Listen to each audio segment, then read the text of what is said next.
Before I start this video, I do want to say that the story that is listed in the title isn't actually a real story. It's just an example of refuting something and going through something a bit philosophical throughout the rest of this video. The story of the terminally ill man should be the title of this video, and I hope it will stay that way, because I came up with this weird little analogy idea that sort of represented why you don't have to do everything that some people on the internet say to you, but why self-improvement can feel like a good thing to do for not just yourself but for everyone around you. It can, while enjoying yourself and living your potentially current lifestyle may seem enjoyable, going and taking the path of self-improvement can be more enjoyable in the end.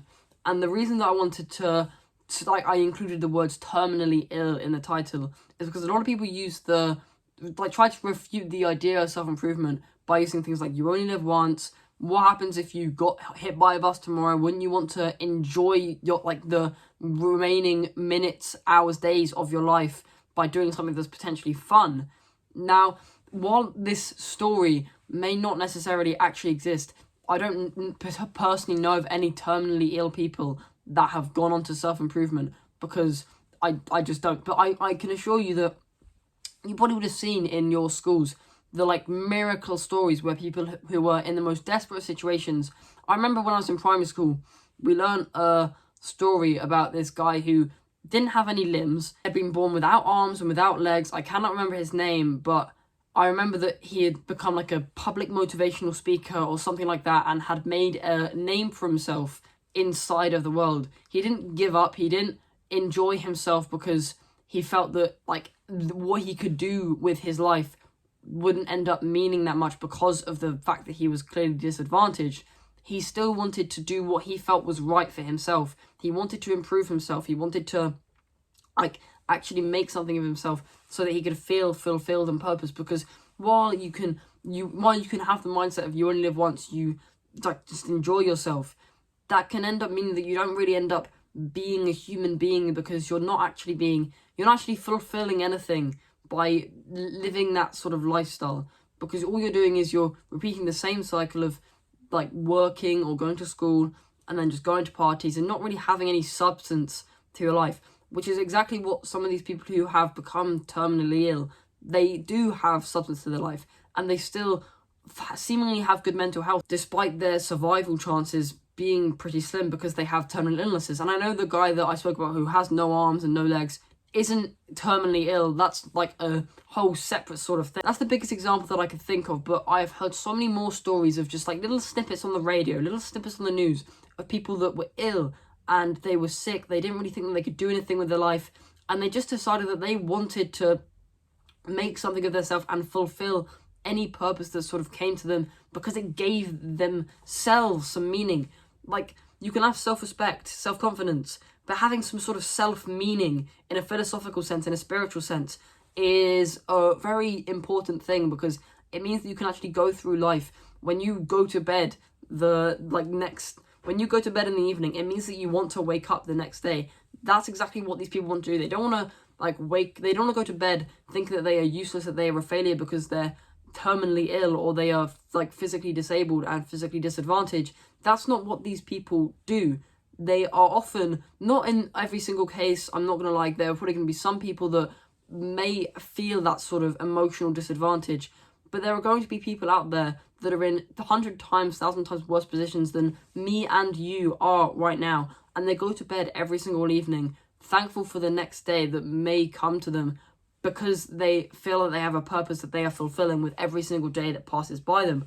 I don't particularly know where I'm going with this, but I just want to stress you the peculiarness of the mindset of oh, you only live once, what if you got hit by a bus tomorrow, and the sort of excuses that people come up with just to basically do absolutely nothing with their life and often procrastinate the finding of meaning inside of their life, because you're not going to be able to do that forever. You go through the education system, you're almost sheltered in a way, and I know I am exactly in this position. You go through the education system, you don't have to fend for yourself in the real world. You have parents, you have a house, and when you go into university, it gets a bit, you may have your own apartment, you may maybe commute there every single day, but you still have this reign of shelter above you by the sense that you are getting educated to potentially have a better future. So you have that sort of sheltered innocentness over you that means that you are away from all the harm and terror of the real world, which, at least from what I've observed in everyone that I meet,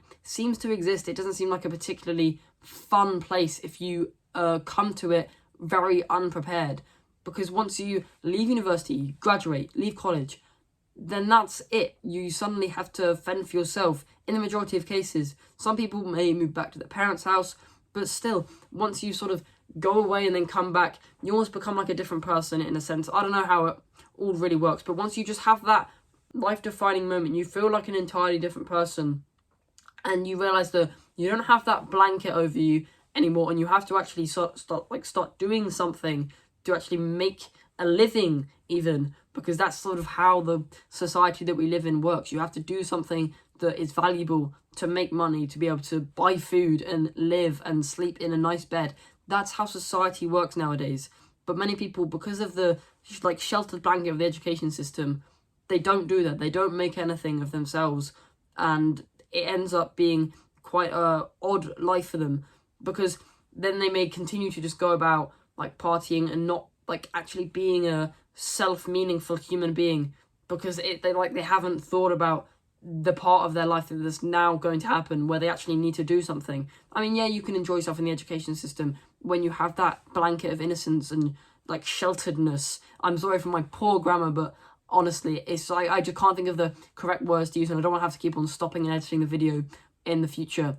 But when you have that blanket just removed over you, you suddenly just become exposed, and you don't have that sort of ability to just go out and party. And while obviously if you want to do that, it's your choice, you can, but you have to understand that chances are you're not going to get hit by a bus tomorrow, and you are going to end up needing to make something of yourself. So it's better off to just start early and get prepared and get a head start, because then you kind of save yourself from having to really, really goddamn work, and just take it slowly and relax and enjoy your life.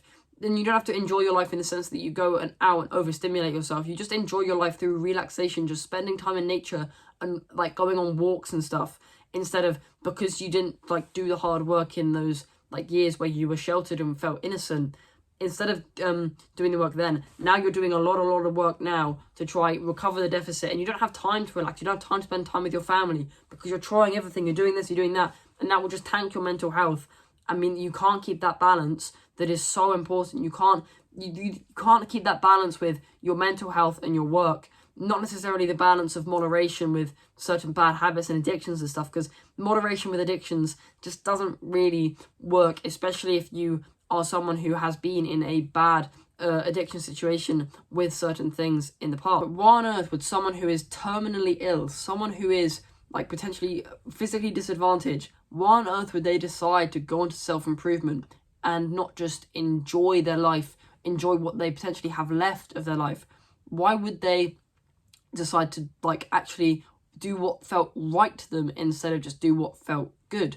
Because maybe when you have, I haven't experienced this, but maybe when you have that life-defining moment where you receive news from a doctor, obviously I've never experienced anything like that before, and I can't imagine how heartbreaking and sad that it could potentially be, but maybe that seems to invoke some kind of physical, maybe emotional response that tells you that if my life now is definite, when you are alive, for instance, in my psychological case, because you don't necessarily have that, you have this amount of time left, because you are a healthy person, you almost feel like life is indefinite and you can go on forever. But when you maybe have that sort of time frame, something just sparks in your mind that you need to get going and feel like you should actually have an impact on the world. Because humans, of course, we'd like to actually have an impact on the society that we leave when we do inevitably die.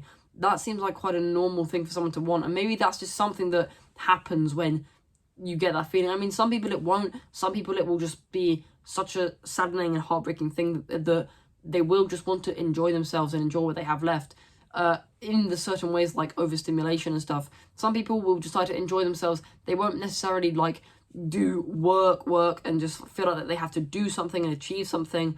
Maybe they'll just spend time with friends and family, and while that can be improving yourself in the sense of social connections, and things can come about of that.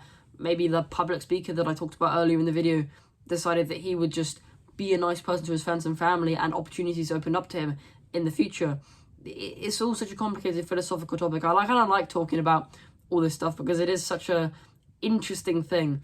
But I do feel like that even if you're not in that situation, because I know there are going to definitely be people out there who do have these terminal, life-ending illnesses, who feel like that they have to do what feels right rather than do what feels good. Doing what feels good is the partying, is the instant gratification, but doing what feels right is doing what feels purposeful for you, to help your family, to help your friends, just have a lasting impact on the world. And I think that no matter your circumstance, no matter your situation, that is definitely something to aspire to. You don't have to just obey what I say. You can make your own choices, but I feel like if you would be a happier person if you felt that you were going to have a lasting impact on the society that you inevitably leave behind when you perish. I feel like that's something that I would want to do. I would hate to leave this world almost just being a nobody. And while many people, like, they just go about their lives, they aren't necessarily the most famous celebrities, they're not up the top, they will leave a lasting impact on people's lives, the community that is surrounded. Maybe if you're in the motivational speaker's case, you've left a legacy on the people that you've spoken to and helped, like, in your life in the past. You want to leave that kind of legacy, and it doesn't have to be a celebrity legacy. It can just be a community legacy. It can be a legacy among your friends and your family that you were just a good person that wanted to do what felt right and just wanted to actually make the best of themselves and the life that they were given, which may have potentially been a hard to deal with deck of cards. But with that, that's what I wanted to say in this video, and I recommend subscribing because I like this community of young troubled people who are willing to improve themselves so much more than they already have, and good luck.